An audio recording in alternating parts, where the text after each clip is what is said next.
Guys that are out there, though, in more than half of leagues right now getting into this list. And again, as I said at the top, there are some very intriguing names. Unlike the last couple of weeks where it's been like maybe we throw this dart and something hits, there's some really usable value out there.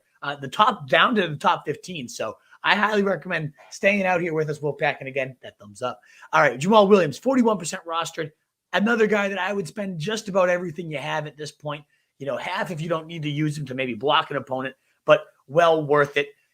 When he gets the volume, he's not an exciting talent. He's no one that's going to pop off the page, but when he gets volume, has historically been very productive. Now, all right, is he guaranteed volume? I really think so with Swift.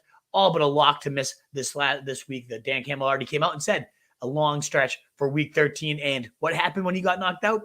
Even with Jamar Jefferson and Godwin, however you say his name, active on Thursday, when Swift was out, Williams handled 20 of the 21 running back touches behind Swift, outsnapping them 31-9 combined for those two.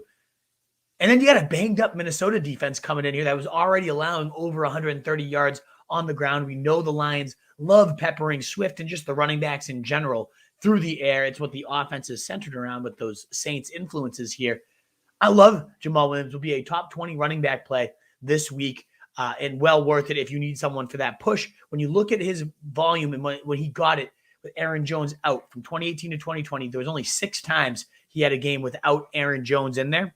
He averaged 14.5 PPR fantasy points per game on almost 15 carries on about 5 targets per game, was a dominant workhorse when Aaron Jones was out there. 14.5 PPR points per game would rank in your top 12 this year, would be a RB1, and I would not be shocked at all. Yes, that was the Packers. This is the Lions. Quite a difference in overall quality. But again, the way the Lions use their running backs is so fruitful that I really think Jamaal Williams, well worth your number one fab, your number one pickup if you have that saved. And again, Madison's already gone. Well worth blowing the load if you have Swift and you need to fill in, or you just want to block somebody. Now, a guy that would rank even higher than him, but we don't know yet what the situation is Sony Michel. He's 28% rostered, and I still think this one's a little bit riskier to blow all of it on, but I still think he's worth a solid investment given that Henderson is looking pretty sketchy this week. They've already said the quad injury, didn't practice, is pretty banged up according to Sean McVay. And Sony Michel, he hasn't looked anything spectacular by any means, but when he's gotten the volume, I think back to that game, who was it against the Browns maybe? Week 2 or 3, where Henderson got knocked out and Sony had 10 carries and ripped it right down the field for 50 yards. It looked like a beast. So he can get it done as a receiver. He looked explosive throughout the preseason. He just hasn't really been used. I mean, you look at Henderson, the void this would leave, 50 of 62 snaps, 16 of 19 touches last week, 33 routes, 4 targets. All of those would essentially go to Sony Michel, who I believe would become a 70% or higher snap and touch player within one of the most explosive offenses in the league. So definitely someone you want to turn towards if we get any word that Henderson's out. And either way, should be at only 28% rostered, much higher owned, given it is cuffing season. When people go down, these are the most valuable pickups from here on out. And outside of Madison, I don't think anybody has quite the path that he would to value should Henderson miss time. Guy that we know is going to get volume either way, well, when he's not on bye week at least. And that's what the rub is with some of these guys. So you want to make sure, and I'll touch upon the guys that have buys coming up or right now. And one of those is Donta Foreman. And that's why he might be a little bit higher should he not have this buy. Fresh off a 19-carry day, 109 yards. The first Titans runner to get to 100 yards. In addition to Dontrell Hilliard, we'll talk about it a little bit later. Pretty solid.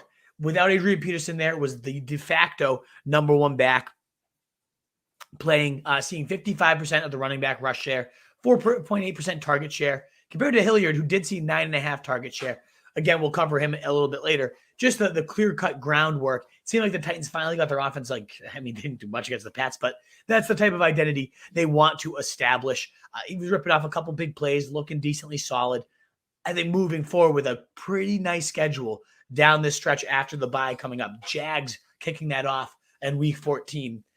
Foreman should steamroll them. So if you have the patience to wait it out, I would go for him. But potentially even higher than them, especially if this injury news with Miles Sanders turns out to have him ruled out, and especially Jordan Howard's also out too. Boston Scott would then zip up to the number one pickup of the week, even ahead of Jamaal Williams. He already has plenty of standalone value, whether Sanders is in or out, given the fact that he's seeing all the valuable touches, got the goal line touches and scored 64 yards, TD, outscored Miles Sanders 14 points to 6.9 for Miles Sanders, who had 64 yards on 9 carries, near even snap share. Now, there was an ankle injury, but once he got knocked out, we saw Boston Scott out-carry Kenneth Gainwell 15-0. It was not a committee at all. And who's on the docket?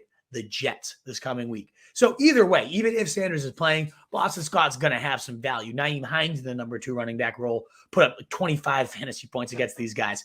Boston Scott should have no problem hitting 15 plus. Definitely a viable stream this week, no matter what. But should Miles Sanders, this ankle injury, linger, he would then go up to the number 1 pickup of the week. So certainly a guy, especially if you can't wait it out on Foreman and you need that immediate usability, if you don't want to wait on Sony Michel and see what he has, you can plug Boston Scott in this week and get some value. So that's what I always like to emphasize is what does your team need? You need that running back this week. Jamaal Williams, obviously Madison, number 1 and 2. But Boston Scott would be that next highest usable back right off the waiver wire, someone you certainly should go and look for. Van Jefferson, my top receiver of the week, 49% rostered. In our first real look after the bye week following Robert Woods' ACL tear, there was kind of obviously we had that one game where he tore his ACL on Friday and they just kind of scrambled and put it together. How did this wide receiver core shake out? We got 10 targets going to Odell. Pretty impressive. He hauled in that deep ball with a 26% target share, looking good. Of course, I'd rather have Odell at this point. But Van Jefferson, no slouch with 9 targets, 3rd on the team there, played just as many snaps as Odell, just ran even more routes actually, most routes on the team with 41 routes run, and racked up a deep catch, 93 yards, just barely missed 2 touchdowns, had a studly game. And yeah, it's tricky to, some people asking, well, I have Cooper Kupp. Can I start Van Jefferson? I have Odell. What do you do? That does get tricky, but this offense does shoot out quite often, especially given that the defense is crumbling these last few weeks.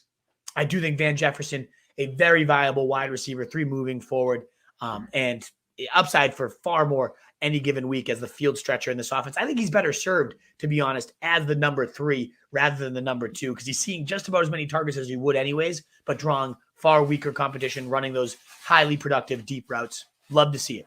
What is up, you fantasy wolf? Thanks so much for tuning in. If you haven't already, share your thoughts in the comments, check out some more videos, and join the newest Wolfpack by subscribing below.